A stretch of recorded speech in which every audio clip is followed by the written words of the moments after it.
siang hari ini, alangkah baiknya kita berdoa terlebih dahulu. Marilah kita berdoa bersama-sama membaca basmalah. Bismillahirrahmanirrahim. Oke, sebelum Bapak menjelaskan materi pada siang hari ini, alangkah baiknya Bapak absen terlebih dahulu. Yang pertama, Irfani Robert hadir. Yang kedua, Wildan hadir. Azhar Ramadana Hadir. Intan Wandansari Hadir. Inaya Ikma Hadir. Hikmawi Faki. Hadir. Oke. Selanjutnya Bapak akan menjelaskan terkait dengan perubahan sosial. Nah, di sini sebelum memulai pembelajaran, Bapak ingin bertanya, apakah anak-anak ini sudah mengalami sebuah perubahan? Sudah. Apa kira-kira? Dulu kecil, sekarang besar. Oke. Dulu Yang lain? sekarang kuliah. Ya, itu tidak jauh sama jawaban dari Mbak Naya ya. Oke. Selanjutnya ada tujuan pembelajaran. Nah, tujuan pembelajaran hari ini itu adalah yang pertama, yaitu mengetahui pengertian perubahan sosial. Yang kedua itu mengetahui bentuk-bentuk perubahan sosial. Yang ketiga itu membedakan bentuk perubahan sosial. Yang keempat itu memahami dampak perubahan sosial. Jadi ini tujuan pembelajaran pada siang hari ini.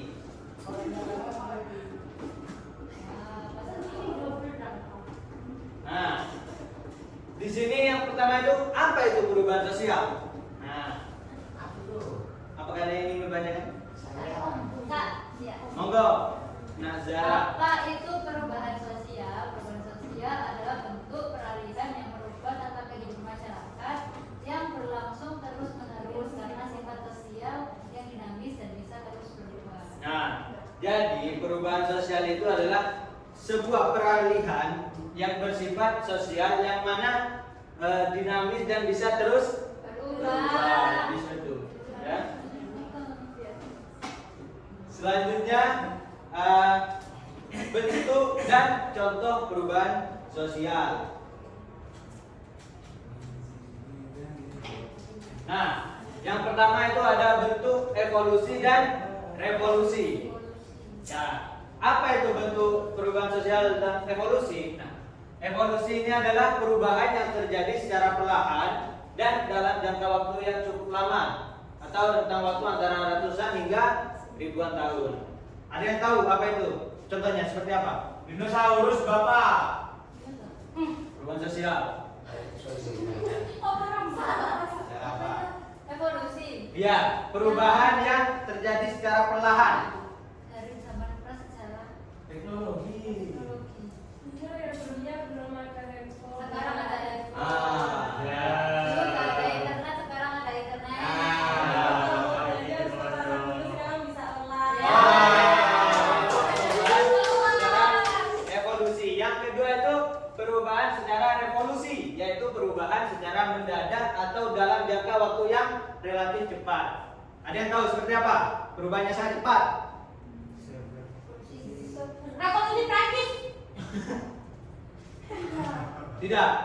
Perubahannya sangat cepat seperti kasusnya Gus Miftah. Ah, ya. Iya, benar. Yang awalnya ya seperti kasus yang sangat FYP pada hari ini ya. Ya, masih lah. Ya. Itu seperti kasusnya Gus Miftah, yang mana awalnya Gus Miftah itu sangat dipandang baik gara-gara hanya satu kata ucapan goblok. Nah, itu berubah tidak baik. Nah, selanjutnya ada perubahan berdasarkan arah perkembangan. Nah, yang pertama itu ada perubahan progres dan ada perubahan regres. Tolong Mas Robert bacakan perubahan yang progres. Perubahan progres adalah perubahan yang menuju ke arah kemajuan. Oleh karenanya, perubahan ini kerap membawa keuntungan bagi kehidupan masyarakat.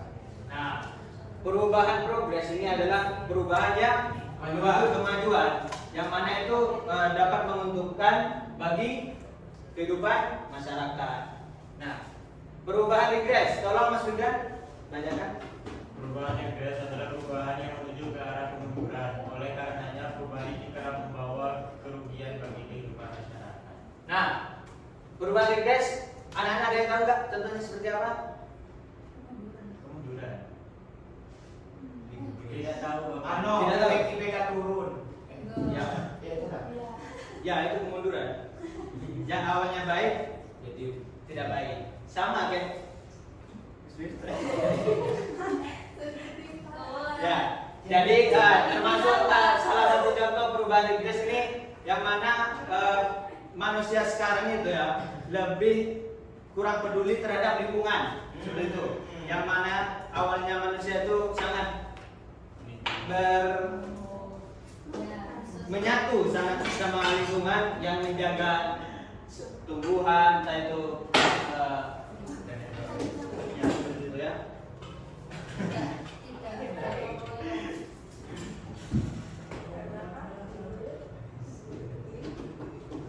Nah, di sini ada penyebab perubahan sosial atau faktor penyebab terjadinya perubahan sosial. Yang pertama itu ada faktor internal dan juga ada faktor eksternal. Nah, yang pertama ada faktor internal. Untuk faktor internal yaitu ada perkembangan jumlah penduduk. Nah, di sini perkembangan jumlah penduduk itu dapat menyebabkan sebuah perubahan sosial, yang mana dengan bertambahnya penduduk itu dapat terjadinya kayak urbanisasi, migrasi seperti itu. Selanjutnya ada munculnya penemuan baru. Nah, dengan adanya munculnya penemuan baru, nah ini dapat menyebabkan sebuah perubahan. Karena apa?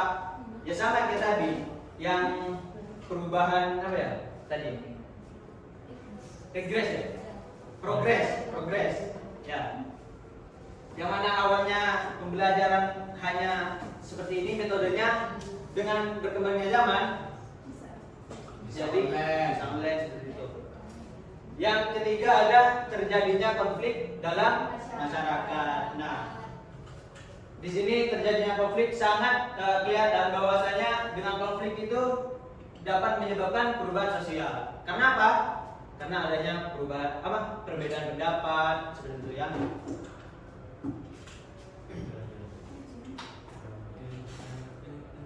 Selanjutnya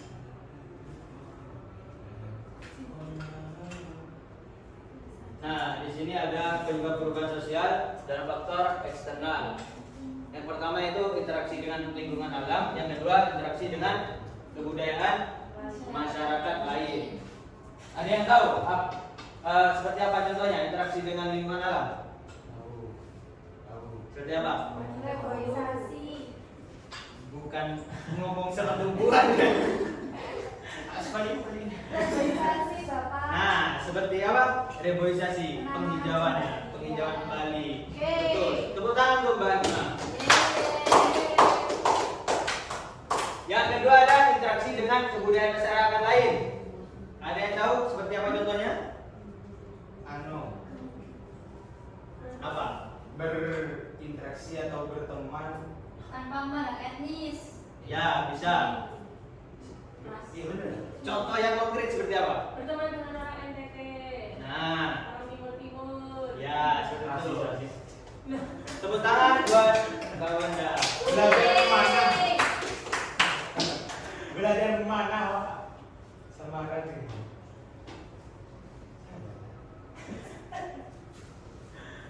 Nah, terima kasih.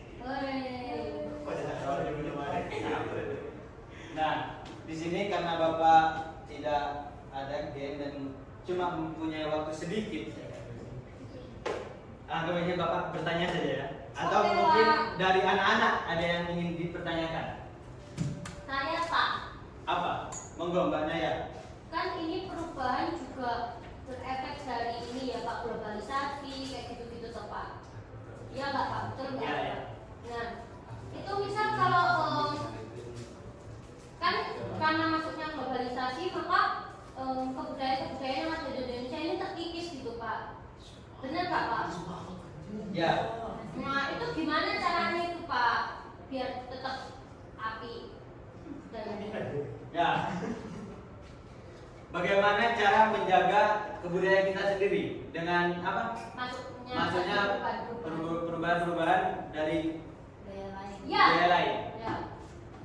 Kita tidak apa-apa mengikuti budaya lain.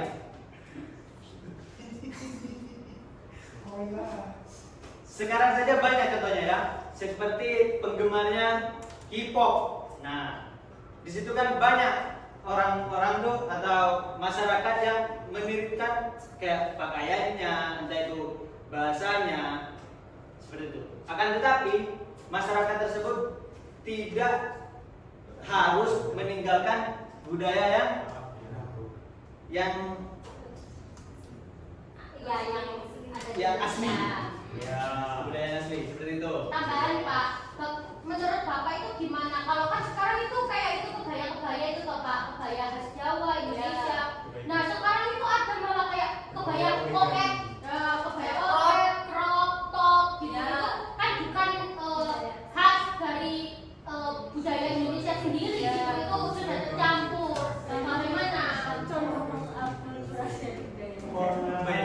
Koket, Itu. budaya koket, budaya budaya. Ada yang tahu kayak kebayanya? Saya izin menanggapi Pak. Oh, silakan. Jadi gini Pak. Ini SMP bukan kuliah. Tidak apa-apa, tidak apa-apa. Kritis juga itu. Ya, silakan. Ini Pak, kalau masalah kebaya crop top itu sebenarnya crop itu budaya Jawa dulu Pak. Tapi berbahan berbeda. Jika kebaya itu dibuat dari bahan yang lain, crop top kan dari kain. Nah, kalau Bapak tahu, teman-teman tahu itu kebaya yang sebenarnya yang dari dulu itu sebenarnya emang cuma menutup bagian sini saja Pak. Benar. Keben. Tapi ada yang Pak menambahkan, maksudnya itu gini, memang benar yang dikatakan oleh Mas Robert. Cuman Pak, yang kebaya yang dari dulu saja dari sini sampai sini, itu kalau di Jawa sendiri itu ada dobelannya kayak brokat. Di Jawa itu nggak ada kebaya yang cuman kayak korsetan aja tuh dalam itu buat dalaman doang Pak, nutupin dada saja gitu. Jadi apa maksudnya? Iya itu pokoknya menutup dan panjang dan ya seperti yang digambar itulah Pak, meskipun dia terawang tapi kan tetap brokatan, maksudnya nggak sevulgar sekarang gitu Pak. Bapak saya boleh berpendapat. Silakan. Tidak apa-apa. Mungkin tadi kata Mas Robert itu ada benarnya karena kalau orang dahulu itu memang pakaiannya tidak semenutup sekarang karena dari keterbatasan pengetahuan dan juga budaya mereka seperti itu. Memang kalau saya ingat-ingat mbah saya depan mata tuh masih pakai gini tuh biasa aja gitu karena memang pemikirannya orang dahulu itu seperti itu. Nah, tapi kalau dibilang mana itu juga benar karena apa? Itu memandang dari aspek Islaminya. Karena kalau orang Islam seharusnya kebayanya itu lebih menutup ya, lebih nggak boleh terawang-terawang seperti itu. Seperti itu Bapak. Mbak menambahkan Pak. Bukan Islami saja, maksudnya kita sebagai Indonesia itu berbeda ya dengan budaya-budaya Barat yang kita los-losan gitu kalau di Barat. Namun kan bukan karena Islamnya saja, tapi bagaimana cara pandang orang Indonesia itu tadi. Memang tidak ada salahnya, memang. Iya. Tapi kan tidak ada salahnya menutup bagian tubuh yang sensitif itu Bapak, gitu menurut saya. Saya izin menambahkan. Oh, silakan. Ya, terima kasih. Yang saya tahu kebaya itu adalah ini ya budaya Indonesia yang diteruskan secara turun-temurun. Dan itu sebenarnya kita tahu sejarahnya, sejarah Indonesia awal agama juga itu adalah Hindu Buddha. Nah, yang sejarah dari budaya kebaya itu juga diturunkan dari Hindu Buddha. Nah, di mana ketika Islam masuk dan itu akan diintegrasikan, di mana nanti budaya kebaya itu sehingga menutup semuanya. Nah, jadilah ideologi di Indonesia itu semuanya mengenai kayak gitu tertutup. Nah, makanya kalau